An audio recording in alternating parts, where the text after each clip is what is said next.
चलिए आप अभी तैयार हो जाइए। हाँ, ये प्रॉब्लम है। तो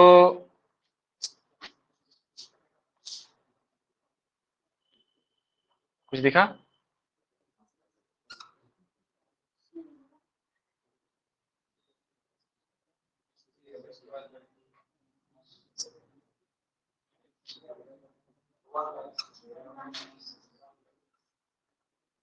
ठीक है, ये भी कॉमन ले लीजिए।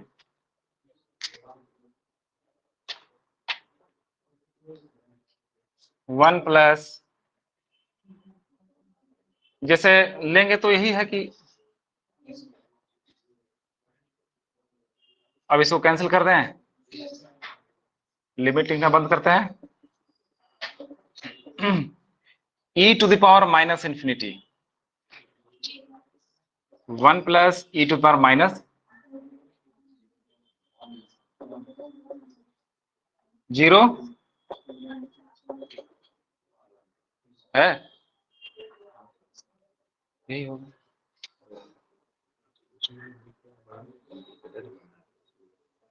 काफी कॉम्प्लिकेटेड बनाया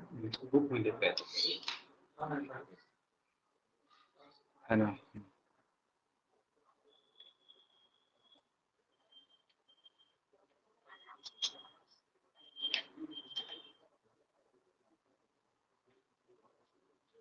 e to the power यदि थोड़ी इंफिनिटी हो तो तब उसका वैल्यू मुझे बता दो।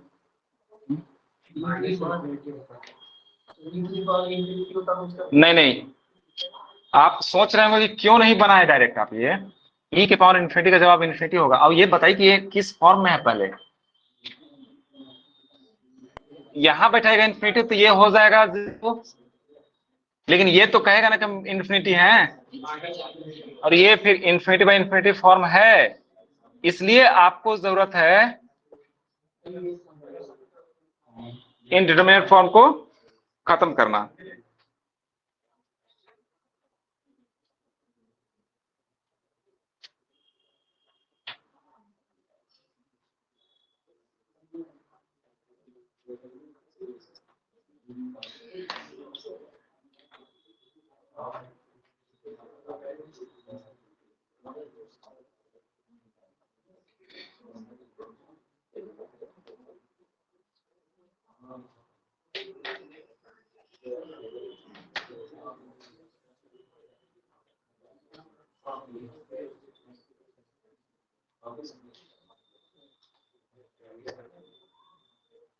चलिए तो हम लोग आगे बढ़े कल के बाद से। पिछले क्लास में हम लोगों ने पढ़ा था इंक्रीजिंग एंड डिक्रीजिंग।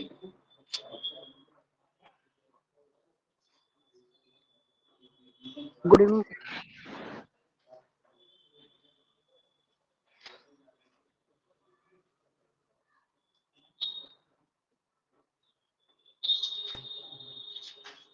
इसके बाद जो टॉपिक है, कुछ लिखवाए थे शायद हमको।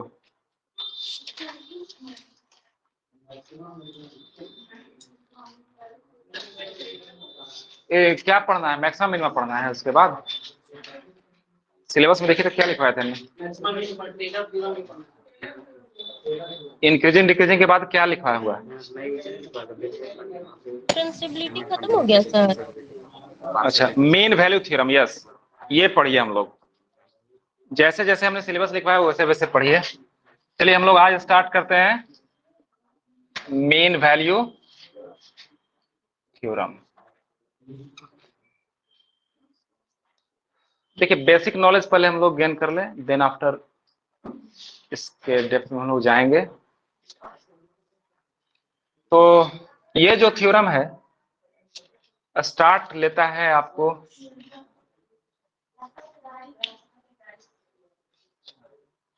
आपका है, अच्छा जा रहे हैं। स्टार्ट होता है ये जी, यहीं से ये शुरू होता है।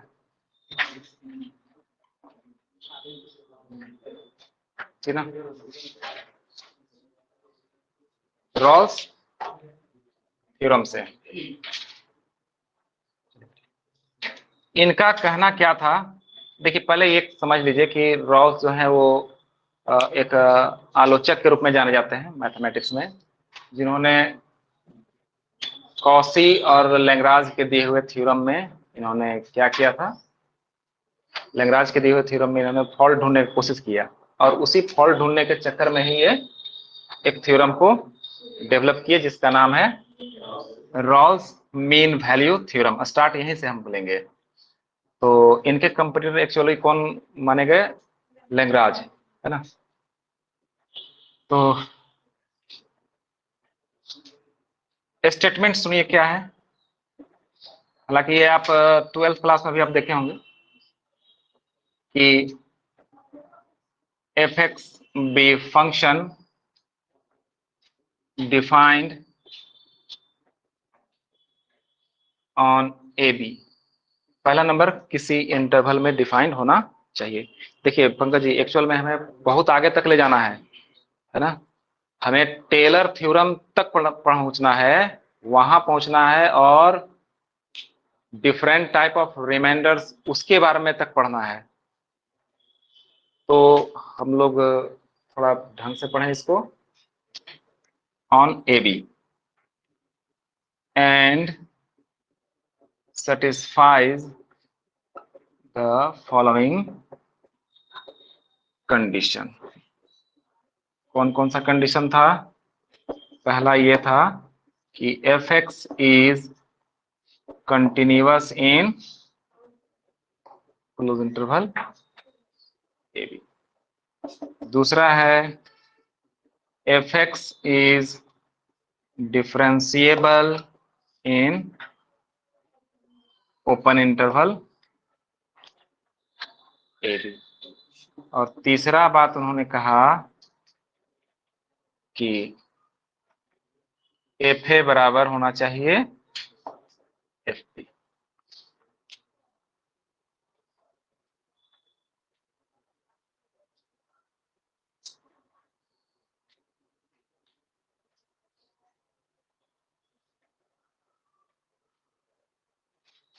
चलिए इसका हम प्रूफ नहीं देंगे, लेकिन आपको ज्योमेट्रिकली समझना होगा कि ये कैसे संभव है। इतना के बाद उन्होंने कहा then there exist at least one C between A and B such that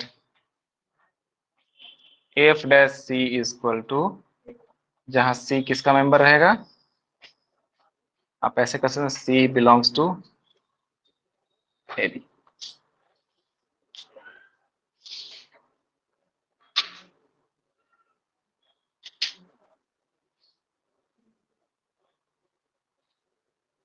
देखिए पहले नंबर थ्योरम जो कहा है शब्द उसको समझिए, आप एक टीचर की तरह सोचना शुरू कीजिए। मीन वैल्यू थ्योरम, मीन मतलब क्या हुआ, बीच, हिंदी में बोलते माध्यमान प्रमेय, मतलब बीच का कुछ वैल्यू बताना। ये बीच का वैल्यू ही बताने की कोशिश किया जा रहा है, क्योंकि सी किसके बीच में है, ए और बी के बीच में, वो निकलने की बात कर रहा है किसी भी फंक्शन के लिए, कि तब जबकि एफ डैश सी इस बात की गारंटी लेता है कि इसका वैल्यू 0 ही होगा। ओके, देखिए जो तीन बातें हैं किसी भी फंक्शन के लिए, खैर डिफाइंड तो ऑलरेडी होता ही है। फंक्शन क्या बोला गया है, कंटिन्यूअस, कुछ वर्ड को अंडरलाइन कर लीजिएगा। एटलीस्ट मतलब कम से कम एक से ज्यादा भी हो सकता है। मान लेते हैं अपनी सुविधा के लिए ए और बी यहां पर है, और एफ एक्स कंटिन्यूअस है, मतलब ग्राफ जो होगा वो नॉट ब्रोकन, टूटा हुआ नहीं होगा। डिफरेंशिएबल है, मतलब यूनिक टेंजेंट हमेशा निकलेगा, हर बिंदु पर केवल और केवल एक ही टेंजेंट ड्रॉ कर सकते हैं। एफ ए बराबर एफ बी। अब देखिए, अगर आप ए यहां है तो फंक्शन का जो वैल्यू है, सपोज कीजिए यहां पर है, तो यहां कोऑर्डिनेट हो जाएगा ए एफ है। अब मजबूरी है कि हमें एफ भी उतना ही बड़ा लेना पड़ेगा जितना बड़ा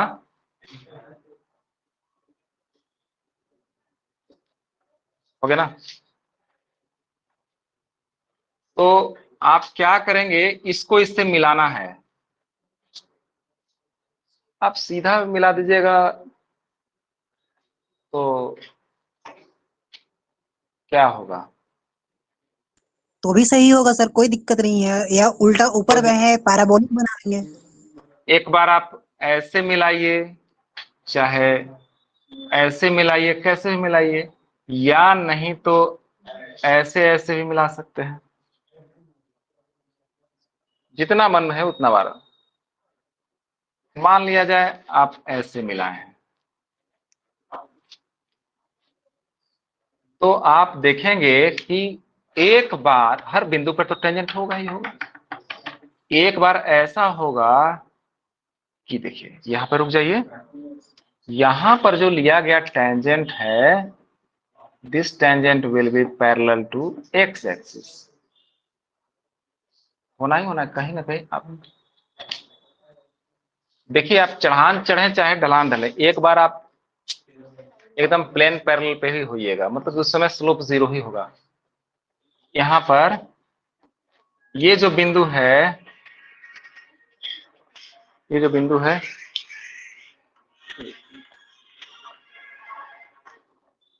हाँ पहुंच गए। अच्छा, तभी हम क्लास ले रहे हैं, तो क्लास ले रहे हैं, थोड़ा देर बाद बात करेंगे ना, अभी नहीं पहुंचे।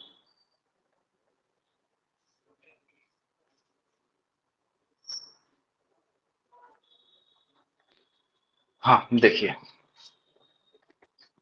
अगर सीधा ले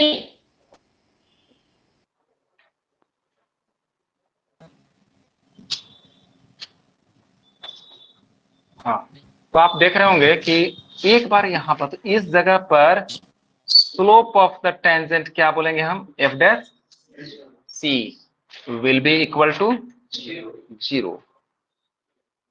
इस जगह पर स्लोप जीरो होगा। अरे इसका कोई स्लोप है तो स्लोप शून्य बोलिएगा ना। तो आपको पिछले क्लास में बताया कि D by D x represent the slope of tangent. आप ये सी कहां मिला, ए और बी के। अच्छा, एक से ज्यादा भी हो सकता था, जरूर हो सकता था।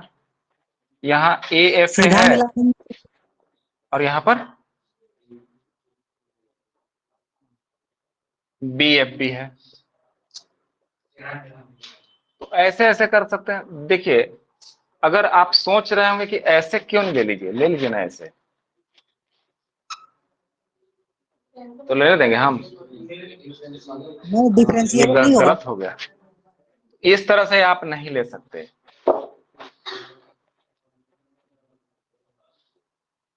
सर, और सीधा लाइन ले सकते थे, आप बोल रहे थे कि सीधा लाइन, सीधा भी ले सकते थे। अभी एक सवाल नहीं उठ ले रहा सकते है ना। कि सीधा लाइन लेने में क्या दिक्कत है, एक बार लेके कोई देखा जाए। दिक्कत नहीं, कोई दिक्कत नहीं, कोई दिक्कत नहीं है। सीधा लाइन लीजिएगा तो उसके लिए, हाँ जैसे y बराबर एम एक्स प्लस सी, एक सीधी लाइन लिए, तो ये सीधा लाइन मतलब ऐसे लेने देंगे हम आपको, नहीं, आपको लेना है कैसे, ऐसे। तो y बराबर के, y बराबर के, और जैसे ही इसको डिफ्रेंशिएट कीजिएगा जीरो हो जाएगा, कहानी खत्म। आप यही ना चाह रहे थे।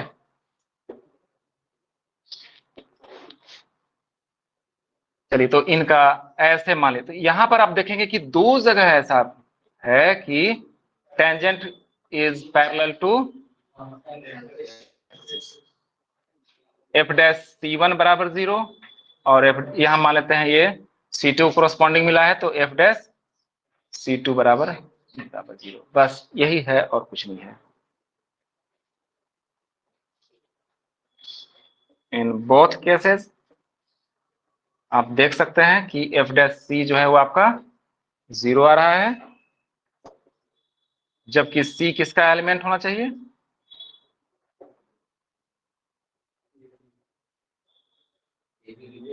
लेकिन ये तीनों शर्तें लागू होनी चाहिए, आप किसी भी एक कंडीशन को ओमिट नहीं कर सकते।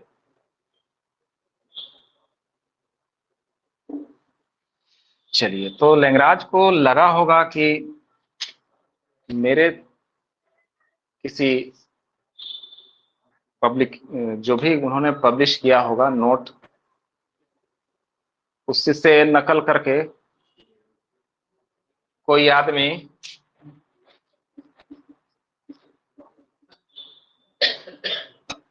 क्या हो गया, पढ़ रहे हैं उधर से, ये प्रिंस ऑफ कैलकुलस कहे जाने लगे, कैलकुलस के राजकुमार कहे जाते हैं रॉल्स। हाँ, और इनका सबसे बड़ी बात है कि बस एक ही सिनेमा आया था, समझे ना, एक से ज्यादा ही सिनेमा इन्होंने बनाया भी नहीं, ठीक ना, ठीक है, मिटा दें। मेरी बात समझ में आ रही है आपको?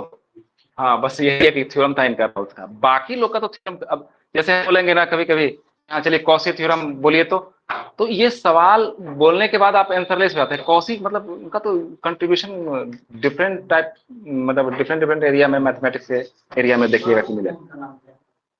लैंग्राज का ही बोलेंगे तो आपको क्या लगेगा? लैंग्राज बस एक ही है, एक ही थ्योरम है, बहुत सारा। मैक्लोरिन का बोलेंगे तो बहुत सारा इनका थ्योरम है। तो यहाँ तो लैग्रांज रॉस जो वही है थ्योरम। बस केवल एक ही थ्योरम इनका देखने को मिलता है।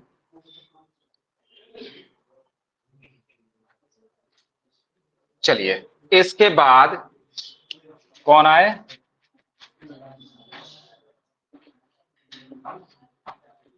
एमबीटी। ऊपर नहीं दिख रहा है सर, हाँ, सुन रहे हैं धर्मेंद्र जी? ऊपर नहीं दिख रहा है, ऊपर नहीं दिख रहा है सर। अच्छा अच्छा, चलिए चलिए। लैंग्राजेज स्पेलिंग अच्छा से लिखिएगा। मीन वैल्यू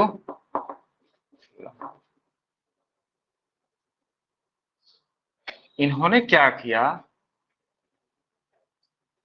इन्होंने भी स्टेटमेंट दिया, if F X be function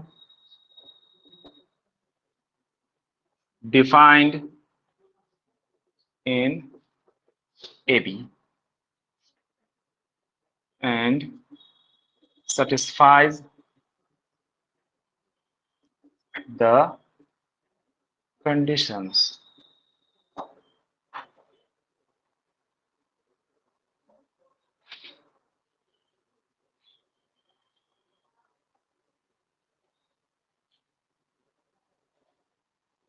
पहला कंडीशन,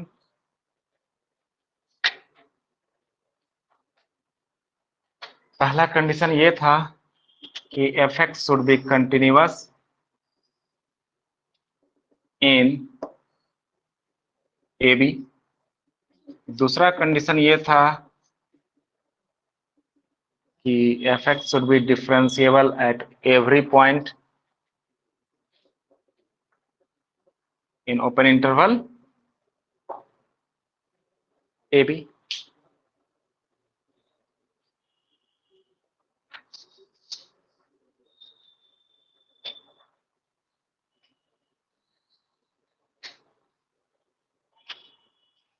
बस इतना ही करके उन्होंने चुप लगा दिया।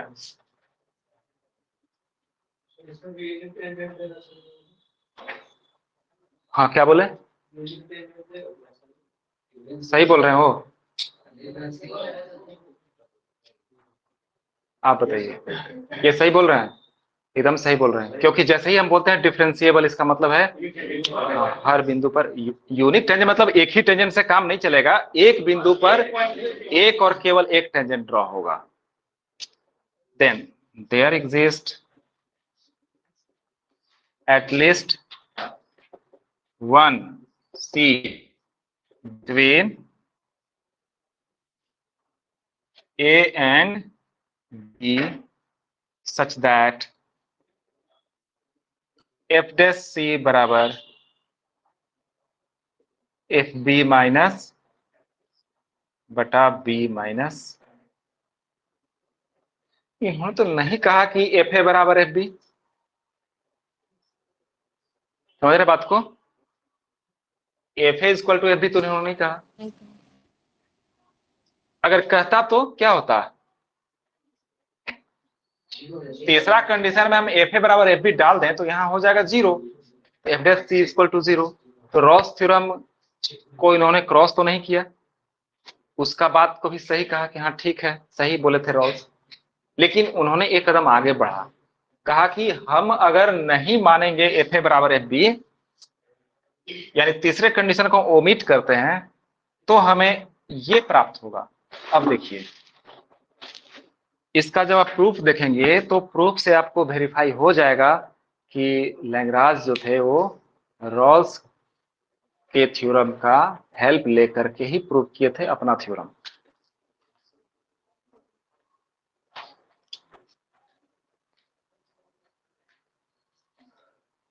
तो खैर हम ज्योमेट्रिकल इंटरप्रिटेशन इसका कर रहे हैं, ज्योमेट्रिकल मीनिंग आप समझिए।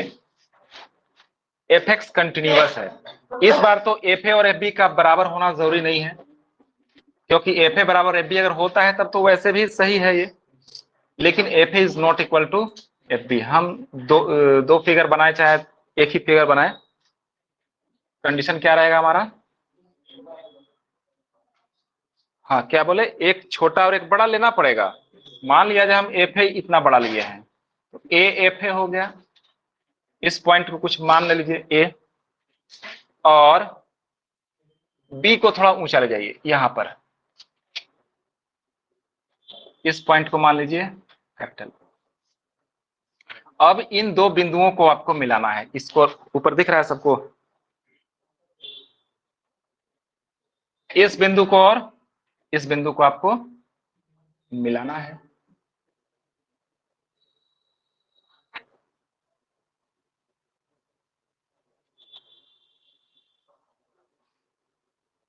मिला देना, सीधे मिला दें।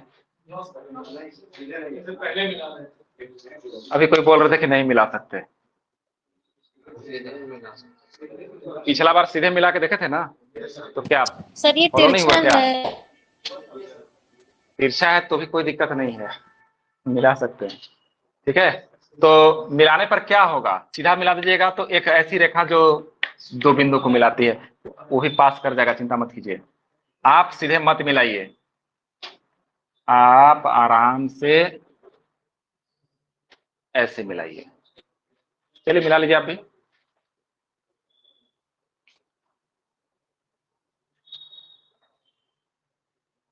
समझ में आ रहा बात?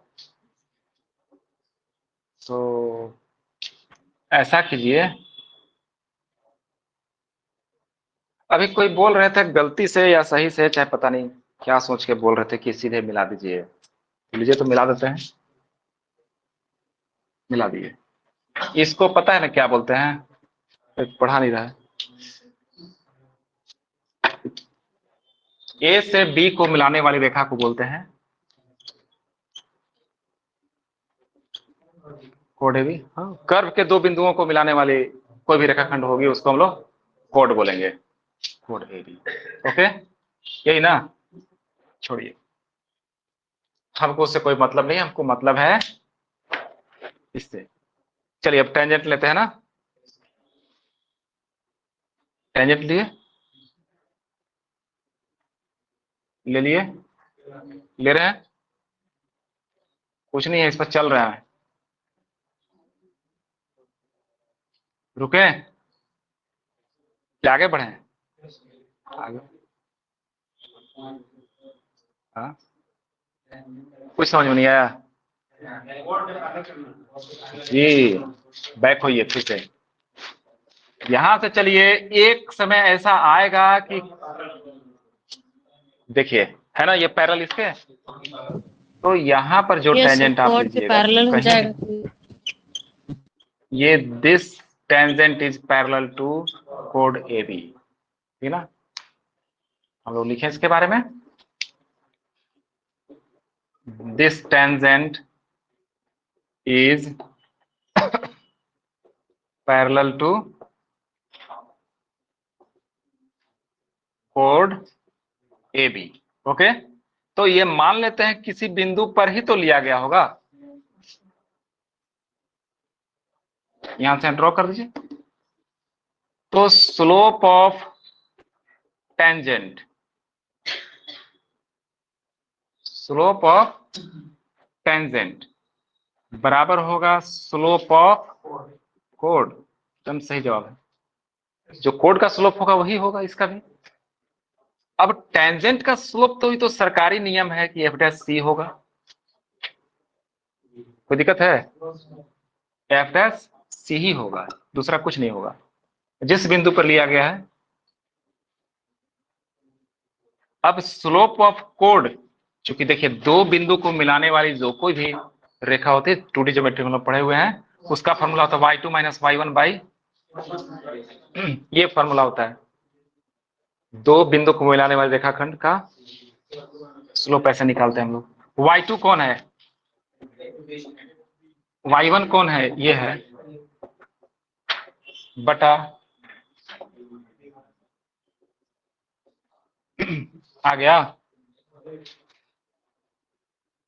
और c कहाँ है,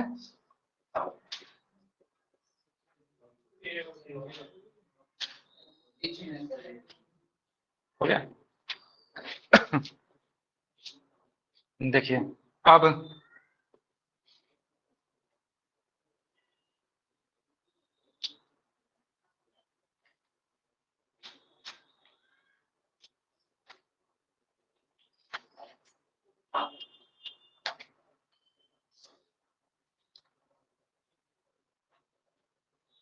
ये चीज एटलीस्ट वर्ड का बात है, तो क्या एक से ज्यादा भी सी मिल सकता है?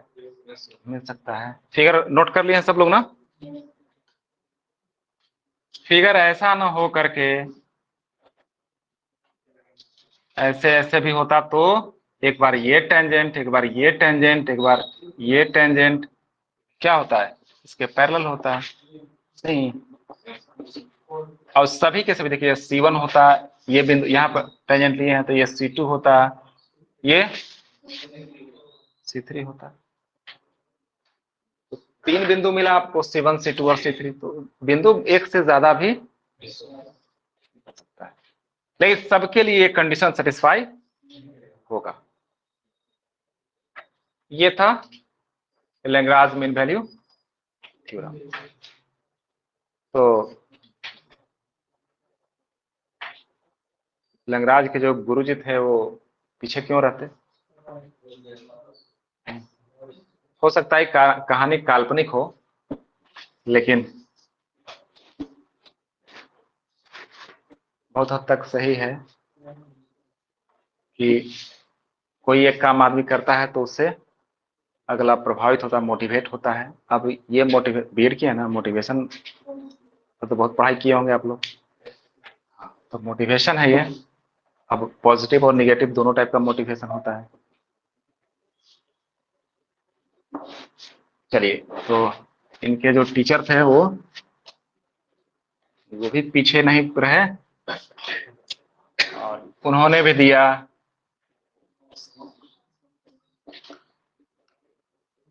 मीन,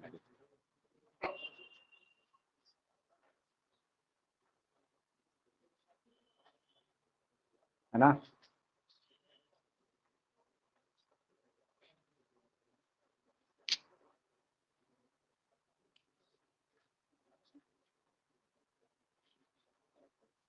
तो इन्होंने क्या कहा, इन्होंने कहा कि fx थोड़ा ये दो कदम आगे बढ़ जाए, और gx are two functions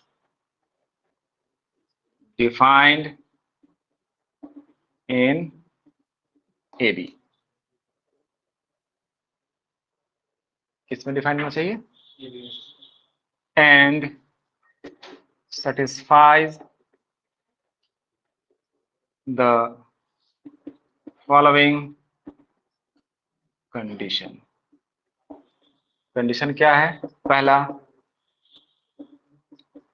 fx and gx both continuous in AB. Interval में कंटिन्यूअस होना चाहिए, दोनों में कोई दिक्कत नहीं होना चाहिए. fx and gx ये दोनों के दोनों डिफरेंशिएबल भी होने चाहिए.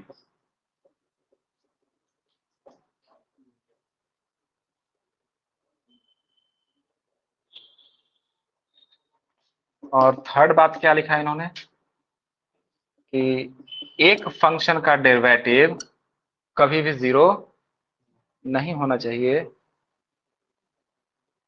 For all x element of. मतलब यह है कि डेरिवेटिव कभी भी वैनिश नहीं करना चाहिए किसी एक का.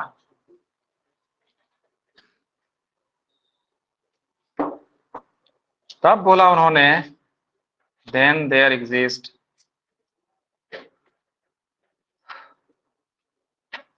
at least one C between A and B such that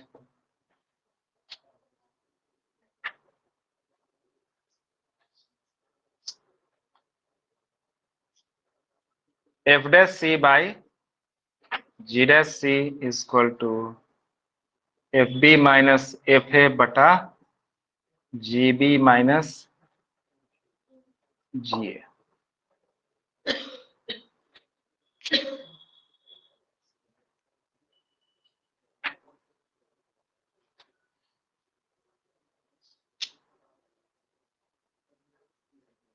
C कहाँ रहेगा?